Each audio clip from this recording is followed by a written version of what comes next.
Hello hello hello, कैसे हैं आप सभी लोग। तो उम्मीद करते हैं अच्छे होंगे सभी लोग। तो देखिए, आज हम लोग मैथ की टेस्ट की अगली सीरीज लेके आए हैं, जिसमें पिछले की तरह भी इम्पोर्टेंट क्वेश्चन हैं सभी, और सभी अपने आप में बहुत इम्पोर्टेंट क्वेश्चन हैं। सभी को ध्यानपूर्वक लगाना है आप लोगों को, और ध्यान से इनको समझना है। तो पहला क्वेश्चन देखिए, यहाँ पे पहला क्वेश्चन दिख रहा है कि इसमें कहा गया एक पुस्तकालय में रविवार को आने वाले व्यक्तियों का औसत संख्या 240 है। अन्य दिनों में आने वाले व्यक्तियों की औसत संख्या 150 है। सोमवार से शुरू होने वाले 30 दिनों के महीने में प्रतिदिन आने वाले व्यक्तियों की औसत संख्या ज्ञात करें। अब देखो, एक महीना है 30 दिन का, कोई भी महीना मान लो। उसमें पहला दिन सोमवार से चालू होगा, और ऐसे करके सोमवार मंगलवार है ना 30 दिन हो जाएंगे, जिसमें जितने भी रविवार होंगे हर रविवार में 240 लोग आएंगे, और बाकी जितने भी दिन होंगे सभी में 150 लोग आएंगे। तो जैसे अगर हम कैलेंडर में पढ़ते हैं कि 30 दिन का अगर कोई महीना है, तो उसमें जो पहला दिन होगा, मतलब 1 तारीख और 2 तारीख, ये हमेशा महीने में जो 1 तारीख को दिन होगा और 2 तारीख को दिन होगा, वो हमेशा महीने में कितने बार आते हैं? 5 बार। बाकी सारे दिन 4 बार आते हैं। तो जैसे सोमवार से महीना चालू होगा, तो सोमवार मंगलवार ये महीने में कितने बार आएंगे? 5 बार आएंगे। बाकी सारे महीने कितने बार आएंगे? बाकी सारे दिन 4 बार आएंगे। तो हम कह सकते हैं कि संडे जो यहाँ पे होगा, रविवार, वो कितने बार आएगा? वो 4 बार आएगा। बाकी सब बाकी यहाँ पे सोमवार मंगलवार 5 बार आएंगे, बाकी 4 4 आएंगे। लेकिन हमको केवल संडे को देखना था। जो रविवार है, रविवार में बताया गया है कि इसमें औसत 240 लोग आते हैं हर रविवार को। तो इस महीने में कितने रविवार होंगे? इस महीने में 4 रविवार होंगे, तो कुल बता सकते हैं कि कुल कितने लोग आएंगे महीने में। तो 4 से 240 में गुणा कर देंगे। 24 गुणे 4, 24 दूना 48, दूना 96, 960 लोग। इसका मतलब कि केवल रविवार के हो जाएंगे। अब महीने में 4 दिन रविवार के हो गए, तो हम कह सकते हैं कि अन्य दिन कितने होंगे? तो यहाँ पे पहले देखो कि हर दिन 150 लोग आते हैं अन्य दिनों में, और कितने दिन बचे? तो 4 दिन हो गए, तो 26 दिन ये बचे। अब वो 26 दिनों में कुल कितने लोग आएंगे? तो क्योंकि हर रोज 150 लोग आते हैं, तो 26 दिनों में कितने आएंगे? तो 150 इंटू 26 गुणा करेंगे इसको, तो 15 छक्का 90 हो जाएगा, और 15 दूना 30, 15 दूना 30, और 9 कितना हो जाएगा? 39। तो यहाँ पे कहेंगे कि 3900 लोग आएंगे ये वाले अन्य दिनों में। तो अब यहाँ पे हम जोड़ लेंगे, टोटल कितने लोग हो जाएंगे यहाँ पे? 0, 6, 9 9 18 और 4। तो आप कहोगे कि कुल एक महीने में 8460 लोग आएंगे। तो यहाँ पे पूछा गया है प्रतिदिन आने वाले व्यक्तियों की औसत संख्या बताएं। तो अगर हमको औसत निकालना है, तो 8460 लोग एक महीने में आएंगे। औसत निकालना है तो कुल लोग बटे में कितने दिनों में? 30 दिनों में। तो यहाँ से आपका औसत निकल आएगा कि औसत महीने में औसत कितने लोग आते हैं। तो एक जीरो से जीरो कैंसिल हो जाएगा। 3 से इसको जब भाग करेंगे, तो 3 इक्के 3, और बचेगा एक तिछंग 18, और 3 दूनी 6। तो इसका मतलब है कि औसतन 62 लोग आते हैं, 162 लोग। यहाँ का आंसर हो जाएगा 162 लोग औसतन आते हैं महीने में।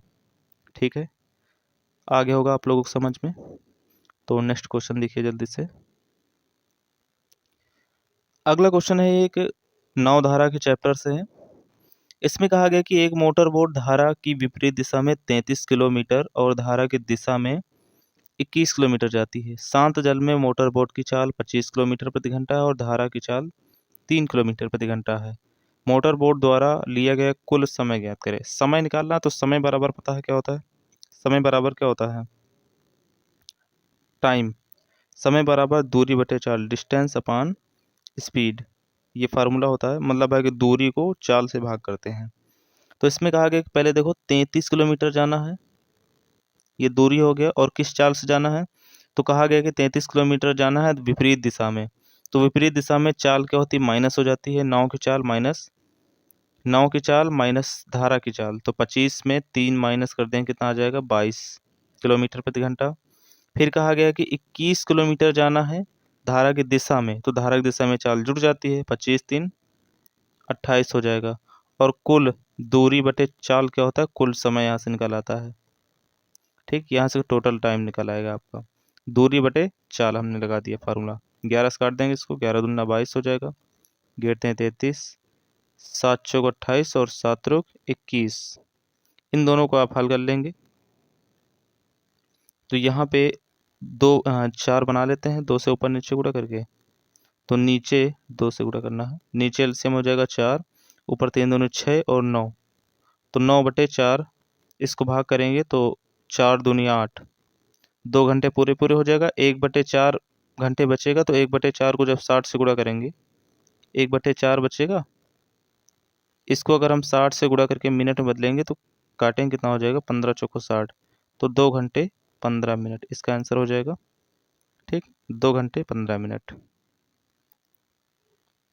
तो क्वेश्चन समझ में आ गया होगा आप सभी को। तो दूसरा क्वेश्चन देखिए, ये वाला 3 नंबर क्वेश्चन देखिए। इसमें कहा गया कि अमित एक वस्तु को उसके अंकित मूल्य पर 25% की छूट देकर 614.25 पर बेचता है। यदि उसने छूट की पेशकश नहीं की होती तो उसे 17% का लाभ होता। वस्तु का क्रय मूल्य ज्ञात करें। देखो यहाँ पे सबसे पहले यहाँ पे सीपी क्या होता है, कास्ट प्राइस मतलब क्रय मूल्य, एमपी मतलब मार्केट प्राइस कह सकते हैं, या अंकित मूल्य कह सकते हैं इसको। ठीक, और एक सेलिंग प्राइस विक्रय मूल्य लिख लेते हैं यहाँ पे। ठीक, इसमें कहा गया कि अंकित मूल्य के 25% की छूट देकर बेचा जाता है। तो अंकित मूल्य अगर यहाँ पे हम 100 मान लें तो 25 की छूट पर बेचा जाएगा, तो कितने में बेचा जाएगा, 75 में। 25 की छूट देकर बेच रहे हैं तो 75 में बेच रहे हैं। लेकिन यहाँ पे कहा जा रहा है कि 614.24 में बेचा जाता है। तो आप कहेंगे कि 614.25 ये विक्रय मूल्य है, और विक्रय मूल्य कितना बताया गया, 75, तो 75 से भाग कर देंगे। और अंकित मूल्य निकालना है तो 100 से गुणा कर देंगे इसको, तो आपका अंकित मूल्य निकलेगा यहाँ पे। तो यहाँ पे काटेंगे इसको, पहले दशमलव हटाएंगे तो ये जीरो कैंसिल हो जाएंगे, क्योंकि जब 2 जीरो नीचे आएंगे इससे ये कैंसिल हो जाएगा, तो इसको हटा देते हैं। अब इसको हम 5 से काट लो चाहे 25 से काट लो, कट जाएगा आसानी से। ठीक, 5 से अगर इसको काटेंगे तो 5 से काट देंगे तो 15 25 75 हो जाएगा, और 5 से इसको काट दें, या चाहे जिससे काट दो। अच्छा, 5 से काटेंगे, 5 के 5 हो जाएगा। ठीक, और बचेगा एक, 5 दूनी 10 हो जाएगा, 5 दूनी 10, 5 के 5, 5 दूनी 10, और फिर यहाँ पाए 5 दूनी 10, 5 40 हो जाएगा, और 5 25 हो जाएगा। ठीक, 5 से फिर से काट देंगे इसको, तो 5 से इसको जब काटेंगे 5 दूनी 10 हो जाएगा, 5 चौका 20 हो जाएगा, 25 25 हो जाएगा, और 5 सत्ते 35 हो जाएगा। अब इसको 3 से फिर काट देंगे, 3 इक्के 3, 3 से काट देंगे, 3 और 24, 3 इक्के 3, और बचेगा 2, 3 9 27, तो 200 कितना हो जाएगा, 819। इसका मतलब है कि जब हम इसको 100 से गुणा करते हैं तो यहाँ पे हमारा मार्केट प्राइस निकल आता है। तो हमारा इसका मतलब अंकित मूल्य कितना है, 819 रुपये है, 819 रुपये है। इसमें कहा गया है कि आगे जब हम अंकित मूल्य निकाल लेते हैं 75 से भाग करके, 100 से गुणा करके, तो इसमें कहा गया तो इसे 17% के लाभ होता है। और ये कब होता है, यदि उसने छूट की पेशकश नहीं की होती। अब जैसे कोई व्यक्ति है छूट नहीं देगा, तो छूट वैसे अंकित मूल्य पर दी जाती है। अगर छूट नहीं देगा तो वो किस पे बेचेगा, अंकित मूल्य पर ही बेचेगा, जितने में उस छपा हुआ मूल्य है उसी पर बेच देगा। तो इसका मतलब है कि जो तुम्हारा विक्रय मूल्य है वो 819 रुपये हो जाएगा, जो आपका अंकित मूल्य है वही विक्रय मूल्य बन जाएगा, क्योंकि जब छूट नहीं दी जाएगी तो जितने छपा है उसी पर बेचा जाएगा। तो कहा गया कि जब बेचता है तो उसको 17% लाभ होता है। तो अब इसका मतलब है कि जो 819 रुपये तुम्हारा विक्रय मूल्य का काम कर रहा है, ये 17% लाभ पर बेचा जा रहा था। तो इसका मतलब है कि 117 के बराबर है, 17% लाभ पर बेच रहा है, तो 117। तो हमको क्रय मूल्य निकालना, तो हम क्या करेंगे, अब फिर से 100 से गुणा कर देंगे यहाँ पे, तो हमारा क्या निकलेगा, क्रय मूल्य निकलेगा, मतलब सीपी। ठीक, अब इससे हम इसको काट देंगे, कितने बार जा रहा है, लगभग 7 बार। इससे काटेंगे इसको, 7 बार जाएगा, तो 7 × 100 कितना हो जाएगा, 700 रुपये। तो यहाँ पे तुम्हारा क्रय मूल्य कितना हो जाएगा? 700 रुपये। इसका आंसर हो जाएगा 700 रुपये। उम्मीद है समझ में आया होगा। दूसरा क्वेश्चन देखिए जल्दी से। ये काफ़ी बेहतरीन क्वेश्चन है, 4 नंबर। इसमें कहा गया 17 की घात 37 प्लस 29 की घात 37 को 23 से विभाजित करने पर शेषफल क्या होगा? शेषफल प्रमेय पढ़ा होगा, ठीक। शेषफल प्रमेय और एक बाइनोमियल थ्योरम होता है, तो उसको हम यहाँ पे यूज करेंगे। इसमें 23 से भाग करके बताना है शेषफल कितना आएगा। तो देखो यहाँ पे अगर हम 17 को 23 से भाग करते हैं तो शेष यहाँ पे काफ़ी माइनस में लेंगे, प्लस में लेंगे तो काफ़ी बड़े आएंगे, उसकी घात 37 कर नहीं पाएंगे हम।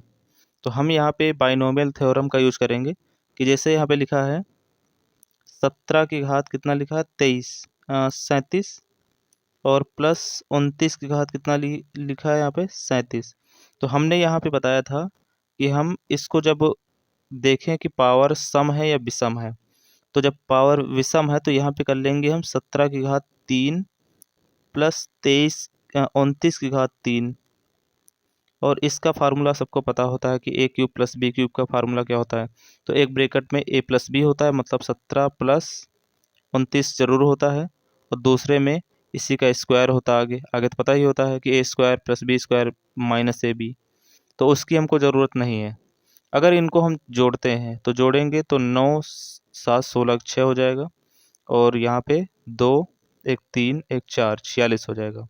अब इसका मतलब है कि इसको जब हल करेंगे तो इसके गुणा में 46 जरूर आएगा, और 46 को पता है कि अगर हम भाग किससे करना था हमको? 23 से। तो अगर हम इसको 23 से भाग करेंगे तो 23 दूनी 46 दो बार जाएगा, इसका मतलब पूरा पूरा कट जाएगा। तो यहाँ पे शेष कितना आएगा? जब पूरा पूरा कट जाता है कोई चीज़ तो शेष कितना आता है? 0 होता है। तो इसका मतलब है कि इसमें भी कितना आएगा? शेष 0 आएगा। यहाँ पे हम बाइनोमियल थ्योरम का यूज कर रहे हैं। हम यहाँ पे क्या कर रहे हैं? 37 जहाँ पे घात थी वहाँ पे इसको हटा के उसकी जगह पे 3 3 कर लिया। ये हमने बताया था कि विषम अगर है तो हम 3 यूज करेंगे, और सम अगर है तो वहाँ पे 2 यूज करेंगे घात को, और बाइनोमियल थ्योरम लगा लेंगे तो ए क्यूब प्लस बी क्यूब की तरह बन जाएगा। तो एक एक ब्रैकेट में ए प्लस बी होता है, दूसरे में फार्मूला पता होगा सबको ए क्यूब प्लस बी क्यूब का। तो जब पहले ब्रैकेट में इन दोनों को जोड़ेंगे तो कितना आ जाएगा? 46 आएगा, और 46 पता है कि 23 दूनी 46 कट जाता है। जब कट जाता है तो शेष 0 आता है। कोई संख्या कट जाने का मतलब शेष 0 आएगा। तो इसका मतलब शेष यहाँ पे कितना हो जाएगा? 0। उम्मीद है समझ में आ गया होगा सबको। तो अब अगला क्वेश्चन हम देखेंगे 5 नंबर। ये आयु संबंधी क्वेश्चन है। इसमें कहा गया 3 वर्ष पहले ए और बी की आयु का अनुपात 8:9 था। ठीक, पहले देखो यहाँ पे ए और बी दो लोग हैं, इनकी आयु का जो अनुपात हमको दिया गया है वो हमको कितना बताया गया है कि इसमें कहा गया कि 8:9 था। कब? 3 वर्ष पहले। वर्तमान से 3 वर्ष पहले, वर्तमान से 3 वर्ष पहले था। और वर्तमान से इसमें कहा कि 5 वर्ष बाद ए और बी की आयु का अनुपात 10 अनुपात कितना हो जाएगा? 11 हो जाएगा। तो वर्तमान से 5 वर्ष बाद। अब यहाँ पे देखो हम कहेंगे कि इस अनुपात से इस अनुपात में कितने कितने का अंतर है, तो तुम कहोगे 8 से 10 हो गया 2 का अंतर, 9 से 11 हो गया 2 का अंतर। लेकिन इस अनुपात में और इस अनुपात में कितने वर्षों का अंतर है? ये तो अंतर किसमें हो गया? अनुपात में। तो वर्षों का अंतर कितना है? ये 3 वर्ष पहले और ये 5 वर्ष बाद, टोटल 8 वर्ष का अंतर है। वर्तमान से हम कहेंगे कि 8 वर्ष का अंतर है। तो हम कहेंगे कि 2 के बराबर कितने साल का अंतर है? 8 वर्ष का अंतर है ना। तो 1 के बराबर कितना आएगा? 4 वर्ष का अंतर। तो अब यहाँ से हम क्या करेंगे? हम यहाँ पे क्या करेंगे कि पहले 1 की वर्तमान एज निकाल लेंगे। 1 के बराबर 4 हो जाएगा, तो 8 के बराबर कितना हो जाएगा? 32। लेकिन ये 32 कब थी? वर्तमान से 3 साल पहले थी, क्योंकि ये अनुपात कब का है? पहले का है। 8:9 पहले का है, तो 3 साल पहले थी। तो वर्तमान में अब 3 ज़्यादा होगी तो कितनी हो जाएगी? 1 की वर्तमान एज कितनी हो जाएगी? तो 3 बढ़ जाएगा, कितना हो जाएगा? 35 साल। अब 1 के बराबर 4, तो 9 के बराबर 36 हो जाएगा। तो बी की वर्तमान एज कितनी हो जाएगी? क्योंकि इसकी भी 3 बढ़ जाएगी तो कितना हो जाएगा? 39 साल बी की। ठीक, ए की ये हो गई। अब इसमें कहा गया है कि सी ए से 8 वर्ष छोटा है। सी जो है ए से 8 वर्ष छोटा है। तो पहले यहाँ पे सी की एज निकाल लो, कितना हो जाएगा। अगर ए 35 साल का है वर्तमान में, तो सी 8 साल छोटा है, कितना हो जाएगा, माइनस कर लेंगे यहाँ पे 27 साल हो जाएगी। सी की एज कितनी हो जाएगी, 27 साल, क्योंकि सी ए से 8 साल छोटा है। तो 35 में 28 घटा देंगे, 27 हो जाएगा। और इसमें पूछा गया कि बी और सी की वर्तमान आयु का अनुपात ज्ञात करें। तो बी की और सी की, बी की वर्तमान आयु कितनी 39 है और सी की 27 है। यहाँ से इनका अनुपात निकाल लेंगे हम। तो जब अनुपात निकालेंगे तो 3 से काट देंगे, 3 के 3, 3 त्रिक का 9, और 3 से काट देंगे इसको तो 9 त्रिक 27 होता है। तो 13:9 हो जाएगा, ये आंसर इसका है, 13:9। ठीक, उम्मीद है अच्छे से समझ में आया होगा आपको, क्योंकि आयु संबंधी आपने अगर अनुपात से पढ़ा होगा तो ये समझ में आ गया होगा। चलो देखते हैं दूसरा क्वेश्चन फिर जल्दी से। तो ये 6 नंबर क्वेश्चन है, लघुत्तम समापवर्त लासा मासा क्वेश्चन है। इसमें कहा गया 25, 96, 108 और 225 का लघुत्तम समापवर्त, मतलब एलसीएम ज्ञात करना है। तो एलसीएम ज्ञात करना आता होगा सभी को, लेकिन हम क्या करेंगे, यहाँ पे एलसीएम ज्ञात नहीं करेंगे, क्योंकि पेपर में हम एलसीएम निकालने में जितना टाइम लगाएंगे उतने टाइम में हम अपने नियम कानून इसमें लगा देंगे, है ना। नियम कानून पता है क्या, कौन से लगाना है। सबसे पहले देखो कि जैसे हम इनका इनका लासा निकालेंगे, तो जब गुणा करेंगे तो सम संख्या है बीच में 108, 96, तो 5 और 8 से हमेशा लास्ट में 0 आएगा। तो इसका मतलब ये तो होगा ही नहीं, क्योंकि लास्ट में 5 है, बाकी 3 बचे हैं। अब 108 है, 108 को हम फैक्टर करेंगे तो कितना होता है, बनने 8 से होता है 12 × 9, 12 × 9 कितना होता है, 108 होता है। इसका मतलब जो संख्या 12 और 9 से कटेगी वो दोनों 108 से भी कटेगी। तो यहाँ पे 9 का नियम लगा देंगे, या 225 के फैक्टर करेंगे, 25 9 ये 225 होता है, 25 × 9, तो 9 का नियम लगा देंगे। 9 का नियम कहता है कि अंकों का योग 9 से कटना चाहिए।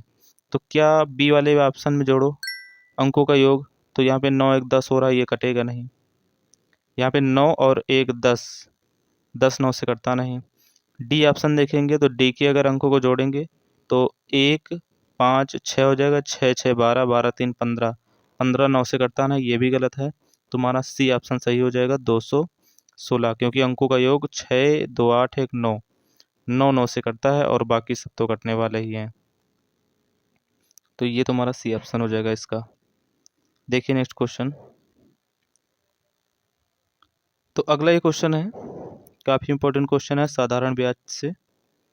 क्वेश्चन को पढ़ लिया होगा। इसमें कहा कि एक निश्चित धनराशि एक निश्चित वार्षिक साधारण ब्याज की दर से 2.5 साल में, 2.5 साल, ठीक, इसमें कहा गया 2.5 साल, तो 2.5 साल का मतलब कितना हो गया, 2 = 1/2, 2 वर्ष में कितना हो गया, 8330 रुपये, ठीक। और 5.5 साल में, 5 × 1/2 साल में कितना हो जाता है, यहाँ पे 10,166 रुपये हो जाता है, ठीक।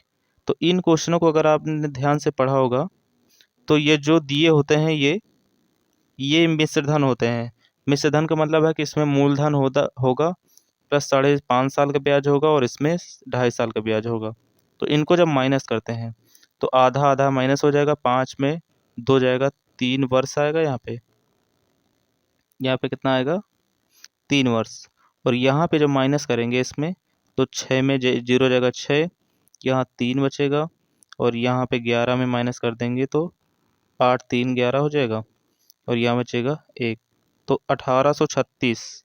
3 साल का ये क्या है, ब्याज है, 3 साल का ब्याज है। तो 1 साल का पहले ब्याज निकालेंगे यहाँ पे, 1 वर्ष का ब्याज कितना हो जाएगा, तो 3 से भाग कर देंगे, 3 × 18, 3 के 3, 3 दूनी 6, 612 रुपये ब्याज हो जाएगा 1 साल का ब्याज। यहाँ तक किसी को समस्या है। अब इसमें देखो पूछा क्या गया कि इसमें कहा गया कि समान राशि, पैसा वही हो, समान राशि पर दुगुनी दर से 4 वर्ष में प्राप्त ब्याज कितना होगा। अब ब्याज दुगुना हो जाएगा, पहले जितना भी ब्याज रहा होगा उसका दुगुना ब्याज हो जाएगा। तो ये सोचो कि अगर ब्याज दुगुना होगा, ब्याज दर अगर दुगुनी होगी तो उसका ब्याज भी दुगुना हो जाएगा। तो जैसे 1 साल में इतना ब्याज हो गया है, 1 साल में कितना है, 612 रुपये। तो जब ब्याज दुगुना होगा तो ब्याज दर दुगुना होगा तो ब्याज भी दुगुना हो जाएगा, 2 से गुणा कर देंगे। और 1 साल का ब्याज ये हो गया, तो इसमें कहा गया 4 साल के ब्याज निकालो, तो 4 साल के ब्याज निकाल तो 4 से और गुणा कर देंगे। तो यहाँ पे तुम्हारा क्या हो जाएगा, जब 4 से गुणा करेंगे यहाँ पे, तो 4 वर्ष का तुम्हारा ब्याज निकल आएगा। बस यहीं से डायरेक्ट इतना। तो 8 से गुणा करेंगे इसको, 4 दूनी 8, 8 दूनी 16 6, और 8 एक 8, 1 9, और 8 छंग 48, 4896 रुपये तुम्हारा ब्याज हो जाएगा 4 साल का। ये आंसर उसका। ठीक, ज़्यादा इसमें हम इधर उधर नहीं घुमा रहे हैं, बस एक ही टाइप से।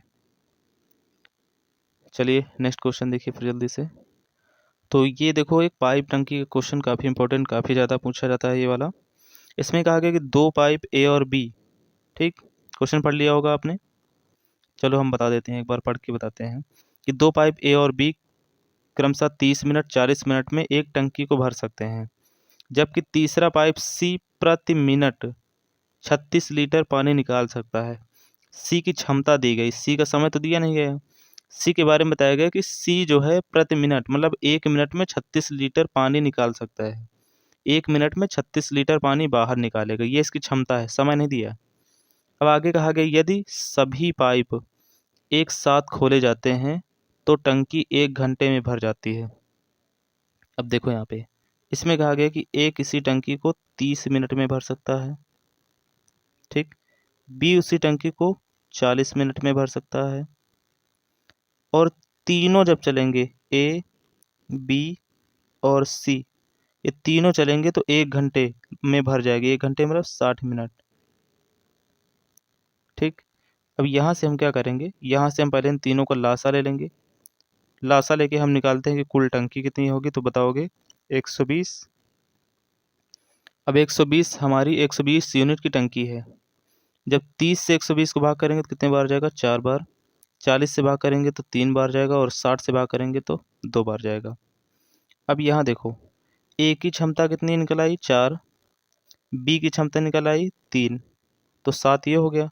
लेकिन इन तीनों की क्षमता कितनी है, 2 है। तो इसका मतलब सी खाली करने वाला कितना खाली कर रहा है, तो 4 3 7, इन दोनों की क्षमता 7 है। 7 में कितना घटाएं कि 2 आए, तुम कहोगे 5। तो इसका मतलब सी की क्षमता कितनी है, -5। 4 3 7, ए और बी 7 भरने वाले हैं, जिसमें सी 5 खाली करेगा, तभी तो यहाँ पे 2 पानी भरा जाएगा। तो सी की क्षमता कितनी है, -5 है। अब ये देखो, इसमें कहा गया है कि तो टैंक को इसमें कहा गया टैंक की क्षमता निकालें। क्षमता कैसे निकलेगी, क्षमता देखो निकलती कैसे है। सबसे पहले यहाँ पे ये निकालो कि सी जो है कितना समय लेता है खाली करने में। तो 120 कुल टंकी है, सी की क्षमता कितनी है, -5 है। तो जब इससे भाग करेंगे कितना आएगा, 24 पंचे 120 होता है, तो 24 मिनट लगेगा इसको खाली करने में, है ना। माइनस में आएगा तो मतलब खाली हो रही टंकी, तो सी 24 मिनट में खाली कर देगा पूरी टंकी, है ना। पहले ये समझो कि सी 24 मिनट में पूरी टंकी खाली कर देगा, इतना कंफर्म है। अब यहाँ पे एक लाइन बताई गई थी कि जो सी है प्रति मिनट 36 लीटर पानी बाहर निकालता है। प्रति मतलब 1 मिनट में 36 लीटर, तो 1 मिनट में 36 लीटर निकालता है, तो 24 मिनट में कितना निकालेगा। तो हम क्या करेंगे, 36 इंटू 24 से गुणा कर देंगे। तो इसको जब गुणा करेंगे तो कितना आएगा, 36 दूना 72 दूना 144 ये हो जाएगा, और 36 दूना 72, इसको जोड़ेंगे तो 4 6 और 8, इतना गुणा करने पे आएगा। अब ये पता है कि सी पूरी टंकी को 24 मिनट में खाली कर देता है, और यहाँ पे कहा गया कि 1 मिनट में 36 लीटर, तो 24 मिनट में 864 लीटर खाली कर देगा। तो इसका मतलब है कि जब पूरी टंकी खाली हो जाएगी तो इसका मतलब 864 लीटर की ही हमारी टंकी है। यही इसकी क्षमता हो गई, पूरी क्षमता लीटर में। ठीक, तो ऐसे क्वेश्चन जितने भी होते हैं, जैसे किसी की क्षमता दी है तो पहले उसका एक्चुअल समय निकाल लो, फिर उसकी क्षमता से गुणा कर देंगे तो हमारा क्या निकालेगा, टंकी की क्षमता निकालेगी। तो इसका आंसर कितना हो जाएगा, 864 हो जाएगा। ठीक है, चलो देखते हैं दूसरा क्वेश्चन। तो देखो 9 नंबर क्वेश्चन है। इसमें कहा गया किसी वस्तु की अंकित कीमत उसकी लागत या क्रय मूल्य से 40% अधिक है। मतलब है क्रय मूल्य से भी ज़्यादा है, 40% ज़्यादा अंकित मूल्य। अब एक दुकानदार अंकित मूल्य पर 25% छूट देता है, इसके अतिरिक्त वह 20% का अन्य छूट देता है। यदि वह 83.20 रुपये है ना, रुपए का नुकसान उठाता है तो वस्तु की क्रय मूल्य ज्ञात करें। तो सबसे पहले देखो यहाँ पे तीन शब्द हैं कि एक सीपी है मतलब क्रय मूल्य, एमपी है मतलब मार्केट प्राइस या अंकित मूल्य, और एक है सेलिंग प्राइस है ना, विक्रय मूल्य। तो इसमें कहा गया लागत मूल्य से 40% अधिक अंकित करता है, तो लागत मूल्य हम 100 मानते हैं। ठीक, 100 से 40 ज़्यादा, 40% ज़्यादा मतलब 140 रुपये ये अंकित करता है। अब जब अंकित करेगा तो अंकित मूल्य पर छूट दी जाती है। तो इसमें कहा गया कि जैसे 140 रुपये अंकित मूल्य है, इसमें पहले 25% छूट दी जाएगी, मतलब 25% पैसा कम होगा तो 75% बचेगा। इसके बाद 20% छूट दी जाएगी, तो 20% मतलब 80% बचेगा। तो कुल कितना परसेंट बचेगा यहाँ पे? तो पहले 2 जीरो से 2 जीरो कैंसिल हो जाएगा, और 25 ते 75, 25 चौको 100, 4 के 4, 4 दूनी 8, यहाँ से गुणा करेंगे तो 6 हो जाएगा। 14 गुणे 6 कितना हो जाएगा? 84 हो जाएगा। इसको गुणा करेंगे कितना आएगा? 84। इसका मतलब कि तुम्हारा विक्रय मूल्य घट के टोटल कितना हो गया? अंकित मूल्य से छूट देने के बाद 84 बचा है। तो अब देख रहे हैं कि 100 रुपये की वस्तु 84 में बिक रही है, तो हानि हो रही है। कितने की हानि हो रही है? 16 की। और इस क्वेश्चन में बताया गया है कि वह 83.20 रुपये का नुकसान उठाता है, तो इसके बराबर कितना हो जाएगा? 83.20 रुपये। तो यहाँ से एक के बराबर निकालेंगे, 83.20 बटे में 16। और हमसे पूछा गया वस्तु का क्रय मूल्य याद करें। जब भी क्रय मूल्य पूछा जाता है तो हम किससे गुणा करते हैं? 100 से। 100 से गुणा कर देंगे इसको, तो हमारा निकल आएगा क्रय मूल्य। ठीक, दशमलव हटाएंगे, 2 जीरो नीचे आएगा, और जीरो से 2 जीरो कैंसिल कर लेंगे, 16 से भाग कर देंगे, 16 5 80, 16 दून 32 और जीरो 520 रुपये इसका क्रय मूल्य हो जाएगा। यही आंसर है इसका, 520 रुपये। उम्मीद है आगे होगा सबको समझ में। चलिए दूसरा क्वेश्चन देखते हैं। ये देखो एक लाभांश का क्वेश्चन है। इसमें कहा गया है कि 360 रुपये में कोई वस्तु बेचने पर एक व्यापारी को 25% की हानि हुई। अब 360 रुपये की में बेचता है तो 25% की हानि हो रही है। इसका मतलब है कि देखो, खरीद के हमेशा 100 में लाई जाती है वस्तु, 25% हानि पर बेच रहा है तो कितने में बेच रहा है? 75% में। तो अब इसमें कहा गया कि 25% लाभ लेना है। तो जब लाभ लेना है तो 100 से ज़्यादा में बेचना पड़ेगा, क्योंकि 100 में खरीद के लाते हैं। तो 25 ज़्यादा में बेचेंगे तभी तो लाभ होगा। तो अब यहाँ पे हम क्या करेंगे? आप कहोगे जो 360 रुपये है ये कितने की वैल्यू है? 25% कम में, मतलब 75% की वैल्यू है। और हमसे पूछा गया है कि 25% लाभ पर बेचना है, तो तुम कहोगे 125 में बेचोगे तभी लाभ मिलेगा। बस इतना हल कर लेंगे, तुम्हारा नया विक्रय मूल्य निकल आएगा। नया विक्रय मूल्य क्या होगा जिससे 25% लाभ हो? तो 25% देखो, पहले यहाँ पे परसेंटेज लगा रहेगा तो परसेंटेज से परसेंटेज हट जाएगा। 25 ते 75 और 25 पंचे 125, 3 से काट देंगे इसको, 12 ते 36 होता है। तो 12 पंचे कितना हो जाएगा? 12 पंचे 60। इसका मतलब 600 रुपये में उसको बेचना पड़ेगा, तो 25% का लाभ होगा। ठीक है, तो ऐसे क्वेश्चनों को तो 60 में ही ऐसे ही लगाएंगे। अब इनके लिए तो हम कॉन्सेप्ट सीखे नहीं बार बार, है ना। चलिए दूसरा क्वेश्चन देखते हैं। ये देखो 11 नंबर क्वेश्चन है, काफ़ी इंपॉर्टेंट है। इसमें कहा गया कि ए किसी काम को 20 दिन में, बी उसी काम को 60 दिन में और सी उसी काम को 120 दिन में कर सकता है। आगे बताया गया कि ए को बी और सी द्वारा वैकल्पिक दिनों में सहायता प्रदान की जाती है। इसका मतलब ये होता है कि एक के साथ पहले दिन बी काम करेगा और दूसरे दिन सी काम करेगा। इसका मतलब ये होता है वैकल्पिक दिन। तो कार्य को पूरा करने में कितना दिन लगेगा? पहले यहाँ पे निकालो कुल काम कितना है, क्षमता कितनी कितनी है। ए बी सी, ए किसी काम को 20 दिन में करता है, बी उसी काम को 60 दिन में करता है, सी उसी काम को 120 दिन में करता है। इन तीनों का लासा लेंगे पहले और कुल काम निकालेंगे। कुल काम कितना हो जाएगा? 120 हो जाएगा। लासा तो 120 ही होगा। 20 से काट देंगे इसको, जब 20 से भाग करेंगे तो 20 से 20 छक्का 120, और 60 से भाग करेंगे 2 बार जाएगा। इससे भाग करेंगे सी से तो 1 बार जाएगा। अब यहाँ पे देखो, इसमें कहा गया है कि ए को बी और सी वैकल्पिक रूप से सहायता प्रदान करते हैं। मतलब ये है कि पहले दिन ए काम करेगा तो इसके साथ बी काम करेगा, अगले दिन ए काम करेगा तो इसके साथ सी काम करेगा, ऐसे काम करते हैं ये वैकल्पिक रूप से। तो ये एक दिन काम करेगा, एक दिन तो कितना काम करेगा ए और बी, ए एक दिन में 6 काम करता है और बी एक दिन में 2 काम करेगा, तो टोटल कितना काम हो रहा है 8। और ये एक दिन पूरा काम करेंगे तो ये 6 काम करेगा और सी कितना काम करता है 1, तो दोनों मिला कितना काम करते हैं 7। तो तुम देख रहे हो यहाँ पे कि एक एक 2 दिन हो गए, 2 दिन,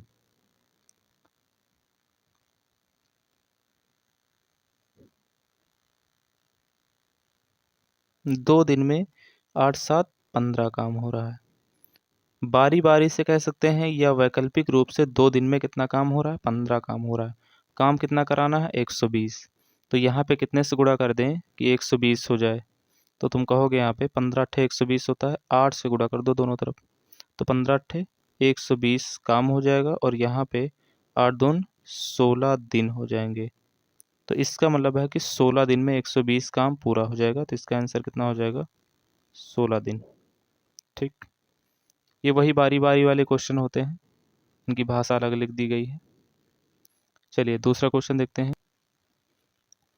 देखो फिर 12 नंबर क्वेश्चन है। इसमें कहा गया कि जब 22 29 38 और 53 प्रत्येक में से x को घटाया जाता है तो वे समानुपात होते हैं। x+1 और 4x-7 के बीच मध्यानुपात क्या होगा। मतलब पहले x का मान निकालना है, फिर इन दोनों में रखना है, फिर उसका मध्यानुपाती निकालना है।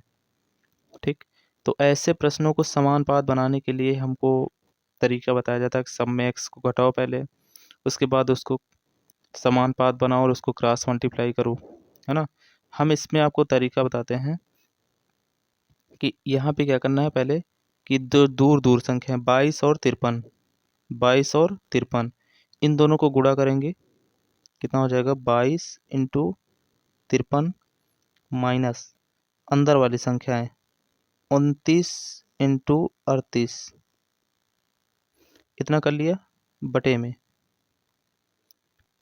अब जो संख्या हमने गुणा की थी सेम इन्हीं को जोड़ना है। 22 और 53 कितना हो जाएगा यहाँ पे, तो 22 और 53 हो जाएगा 3 2 5 हो जाएगा यहाँ पे, और 5 3 8 हो जाएगा, 5 और 2 7 हो जाएगा 75, और इन्हीं का फिर से माइनस करना है, इन्हीं को अब अंदर वाली लेंगे तो यहाँ पे 8 9 8 17 हो जाएगा, और 3 2 5 1 6 हो जाएगा 67। ये समझ में आया कि ये 22 और 53 इनको पहले गुणा करेंगे, फिर अंदर वाले को गुणा करेंगे, इन दोनों का अंतर ऊपर रखना है, फिर 22 और 53 को जोड़ेंगे और 29 और 38 मतलब अंदर वाले को जोड़ेंगे, अब इनका नीचे अंतर रखेंगे, इनका जो भी मान आएगा वो हमेशा x का मान डायरेक्ट आ जाएगा। अब हम क्या करेंगे कि जब इसको हम माइनस करते हैं तो इसको माइनस करेंगे तो कितना आ जाएगा, इसको माइनस करेंगे तो कितना आ जाएगा यहाँ पे, तो 8 7 15 8 आएगा यहाँ पे, इसके जगह पे कितना आएगा, इसको हम थोड़ा शार्ट कर लेते हैं, इसको इसके जगह पे हम लिख सकते हैं 8, क्योंकि घटाएंगे तो 8 आएगा। अब 8 आएगा तो 8 से ऊपर वाले को हम काट भी सकते हैं या पहले गुणा कर लेते हैं।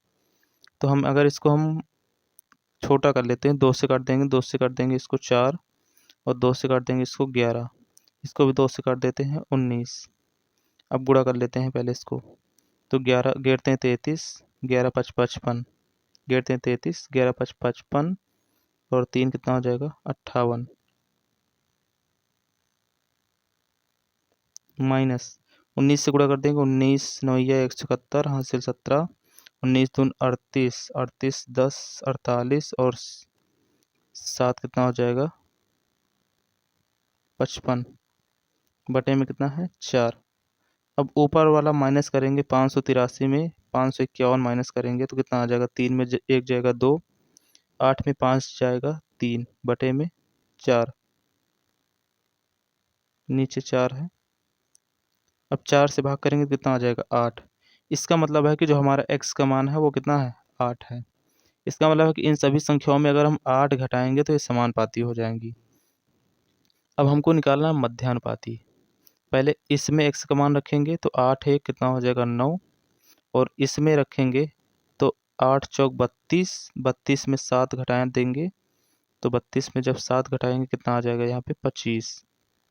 ये दो अलग अलग संख्याएं पता हो गई। इनके बीच मध्यानुपात निकालना है। अब मध्यानुपातिक फार्मूला होता है √a/b, मतलब है कि अंडर रूट के अंदर इन दोनों को गुणा कर लेंगे, 9 × 25, ये तुम्हारा मध्यानुपाती हो जाएगा, मध्यानुपाती। तो यहाँ पे 9 का वर्गमूल 3 और 25 का कितना हो जाएगा 5, तो 5 × 3 = 15, ये इसका क्या हो जाएगा मध्यानुपाती। ठीक, चलिए नेक्स्ट क्वेश्चन देखिए। अगर आपको ये जो हमने निकाला है यहाँ से x का मान डायरेक्ट, ये आपको ना समझ में आया हो तो एक बार दोबारा से इसको देख लें वीडियो को, ये इसको रिपीट करके समझ में आ जाएगा। दोबारा से देखिए अगला क्वेश्चन। दूसरा क्वेश्चन देखो यहाँ पे, इसमें कहा गया है कि 13 नंबर में कि ए ने 25% लाभ पर बी को एक वस्तु बेचा, बी ने उसके लिए सी को 30% लाभ पर बेचा। यदि बी का लाभ ए के लाभ की तुलना में कितना 72 रुपये अधिक है तो ए ने इसके लिए कितना रुपये भुगतान किया। सबसे पहले देखो यहाँ पे ए है, बी है और सी है, 3 लोग हैं। हम मान लेते हैं कि ए ने किसी वस्तु को 100 में खरीदा, 100% में हमेशा कोई खरीदता है। अब 25% लाभ पर बेचेगा तो कितने में बेचेगा इसको, बी को 125 पे, है ना। ये तो दिया गया है कि ये इसको 25% लाभ पर बेच रहा है। अब ये इसको कितने में बेच रहा है 30% लाभ पे, ठीक 30% लाभ पे। तो जब इसको 30% लाभ पर बेचेगा तो पहले देखो कितने में बेच रहा है। अगर हम 125 को 30% लाभ पर बेचेंगे तो मतलब 130/100 से गुणा करेंगे, 0 0 कैंसिल हो जाएगा, 13 से गुणा कर देंगे, 13 × 5 = 65, 13 दूनी 26, 26 6 कितना हो जाएगा 32 और 13 1 13, 13 3 16, 10 से भाग करेंगे तो 100 कितना हो जाएगा 162.5, इसका क्या हो जाएगा विक्रय मूल्य हो जाएगा। ठीक, इतना समझ में आया होगा। ये अगर 100 में कोई वस्तु खरीदेगा तो 25% लाभ पर बेचेगा तो इसको इतने में पड़ेगी 25 ज़्यादा। लेकिन जब बी वाला इसको बेचेगा 30% लाभ पे तो 130 पर, मतलब 30% ज़्यादा बेचेगा तो इतने में पड़ेगी अब इसको। तो यहाँ पे देखो ए को लाभ कितने का हो रहा है, तो ए को लाभ 25% का ही हो रहा है क्योंकि इनके बीच का अंतर कितना है 25 का। बी को लाभ कितना हो रहा है, तो इतना हो रहा है, इसमें माइनस कर लो पहले, तो 0.5 और यहाँ पे 5 में माइनस करेंगे 7 आ जाएगा, 12 में 5 में 2 माइनस कर देंगे यहाँ पे तो 3 37। अब देखो यहाँ पे ए को 25% लाभ हो रहा है, बी को 37%, 37.5। तो यहाँ पे इसमें कहा गया कि बी का लाभ ए की तुलना में 72 रुपये अधिक है। तो ए का लाभ 25 है, बी का लाभ ये है, इससे अभी ये कितना ज़्यादा है, तो तुम कहोगे कितना है 12.5%, 12.5% ज़्यादा है। और यहाँ पे कहा गया है कि बी का जो लाभ है ए से 72 रुपये ज़्यादा है, इसके बराबर हो जाएगा। एक के बराबर निकाल लेंगे तो यहाँ पे 72 बटे में कितना हो जाएगा 12.5। और ए ने इसके लिए कितना रुपए भुगतान किया, तो ए ने 100% भुगतान करता है हमेशा, तो 100 से गुणा कर देंगे इसको, दशमलव हटाएंगे, एक जीरो हो जाए ऊपर हो जाएगा, 25 चौको 100 और 25 पंचे 125 हो जाएगा। 4 से काट देंगे, 5 से काट देंगे इसको, तो 5 की 5, 5 दूनी 10, 4 दूनी 8 × 72 कितना हो जाएगा 8 दूनी 16 6 और 8 सती 56 1 57 कितना हो जाएगा 576 रुपये। तो इसका आंसर हो जाएगा 576 रुपये, इसका आंसर हो जाएगा 576 रुपये। इसका एक दूसरा भी तरीका है लेकिन वो इससे थोड़ा सा शार्ट ज़रूर है लेकिन समझने में दिक्कत हो सकती है, लेकिन इसको आप थोड़ा सा एक्सप्लेन करके लगा रहे हैं इसको, इसलिए ये ज़्यादा बेटर है। चलिए देखते हैं दूसरा क्वेश्चन। देखिए ये क्वेश्चन है आपका 14 नंबर। इसमें कहा गया कि एक परीक्षा में जिसका पूर्णांक 500 है, जिसमें ए को बी से 15% अधिक अंक प्राप्त हुए, बी को सी से 25% अधिक प्राप्त हुए और सी को डी की तुलना में 20% कम प्राप्त हुए। अब यदि डी को 400 अंक प्राप्त हुए तो पूर्णांक का कितना % ए को प्राप्त हुआ। पहले यहाँ पे कितने लोग हैं, 4 लोग, ए बी सी और डी, ये 4 लोग हैं। इसमें बोला गया है कि ए को 20 से 15% अधिक, बी को सी से 25% अधिक, लेकिन सी को डी की तुलना में 20% कम। तो सबसे कम पहले किसको मिले हैं? तो सबसे पहले यहाँ पे हम लिखेंगे डी को अगर 100% मिले हैं तो डी से सी को 20% कम मिले, मतलब 80 मिले। अब सी बी को सी से 25% ज़्यादा, इसको 25% इससे ज़्यादा है तो पहले बढ़ाना है 25%। तो 80, 25% का मतलब होता है चाहे 25% निकाल लो चाहे 125% निकाल लो।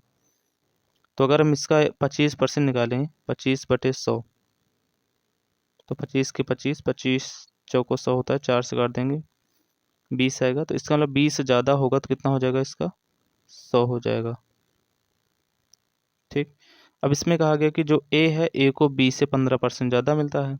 अब बी को अगर 100 मिलता है तो इससे 15% ज़्यादा 115 हो जाएगा, क्योंकि 100 से उतना ही ज़्यादा हो जाता है कितना परसेंटेज में होता है। इतना सबको समझ में आ गया होगा। डी को जितना मिलेगा उससे 20 कम, है ना, उससे 20 कम मिलेगा।